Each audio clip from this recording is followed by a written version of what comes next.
At ASCO 2023, interesting studies in the field of lung cancer were presented. First, the ADORA study that tested osimertinib in the adjuvant setting of patients with resected EGFR mutation positive non-small cell lung cancer. Second, the DESTINY-Lung1 study, a single-arm phase 2 study that tested a novel agent T-DXd in these patients. And third, the CheckMate 9LA study that tried a randomized phase 3 study that asked the question whether a reduced number of chemotherapy cycles could be tested along IO.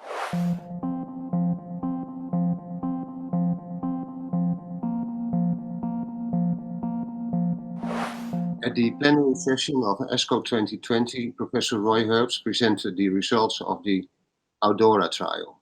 The ADORA trial was a randomized phase 3 trial where patients with stage 1B to 3A non-small cell lung cancer that had an activating EGFR mutation following a complete resection and adjuvant chemotherapy as part of the standard treatment were randomized between 3 years treatment with osimertinib or placebo.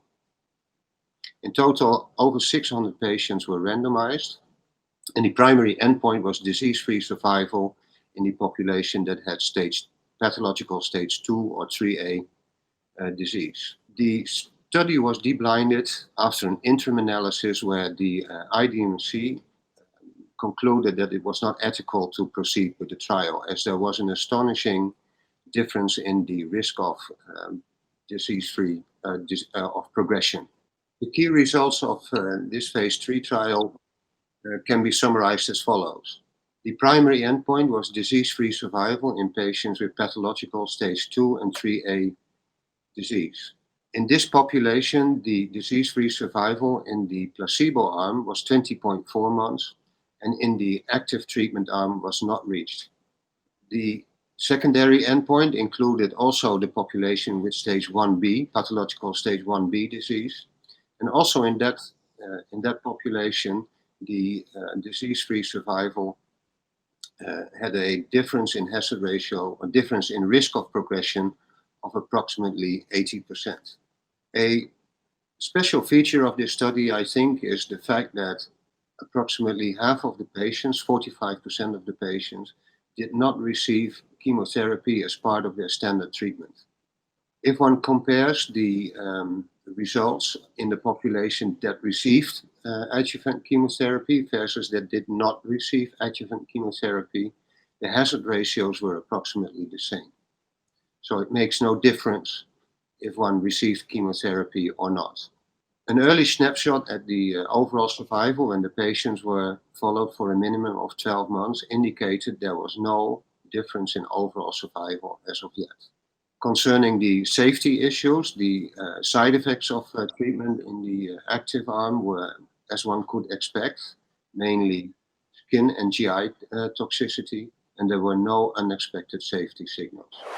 I concur with Professor Herbst and the discussant, Dr. Spiegel, that this may be a practice-changing study.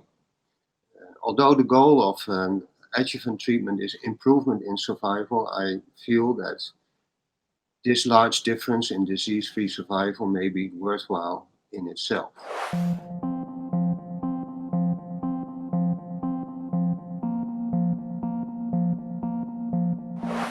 At ASCO 2020, I had the pleasure to present the interim results of the DESTINY-01 lung study.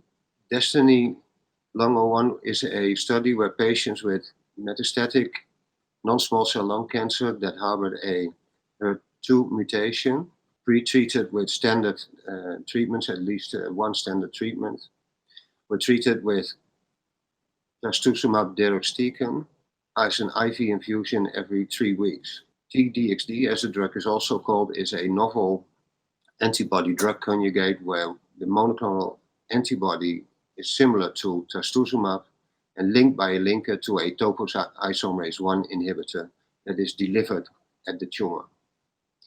The study enrolled 42 patients, and the primary endpoint was objective response rate as determined by an independent review committee.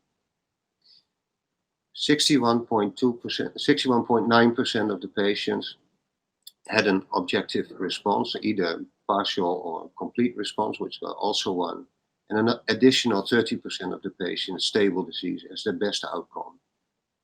Usually the responses were seen at the first assessment after 6 weeks, and the duration of response after a median observation period of 8 months was not reached, and the estimated progression-free survival from the Kaplan-Meier curve was 14 months. Treatment was very well tolerated, with only gastrointestinal side effects like nausea and vomiting in a minority of patients, usually being grade 1 or 2, and easily manageable with standard antiemetics. And the next common side effect was leukocytopenia, which was grade 3 in half of the patients affected by this side effect.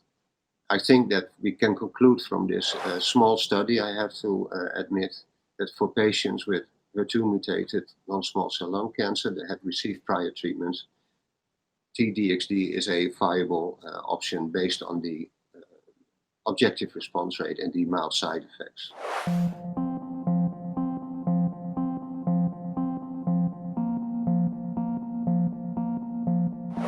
During ASCO 2020, Professor Martin Reck presented the updated results of the CheckMate 9LA study. CheckMate 9LA was a study where treatment-naive patients with metastatic non-small cell lung cancer were either randomized between either chemotherapy alone or nivolumab plus ipilimumab and a short duration of chemotherapy, 2 courses of chemotherapy. The primary endpoint was overall survival, and the primary endpoint, the updated analysis of the primary endpoint was presented, and there was a rather big difference after median follow-up of at least 12 months. The estimated overall survival difference had a hazard ratio of 0.66. The medians were 15 months in the experimental arm, receiving short courses of chemotherapy, and 10 months in the chemotherapy alone arm. It's important to stress that the hazard ratio held regardless of the PD-L1 expression. So PD-L1 negative patients had the same hazard for survival as PD-L1 positive patients, being it 1 to 49% or over 50%. There were no unexpected safety signals. And I think this study is an important study to build upon for the future.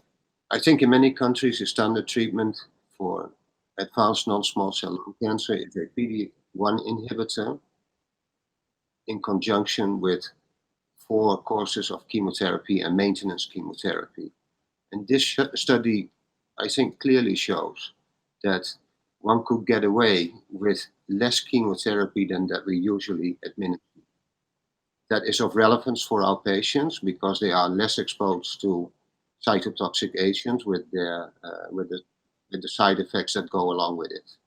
I think this study needs confirmation also with the currently used IO regimen in conjunction with chemotherapy.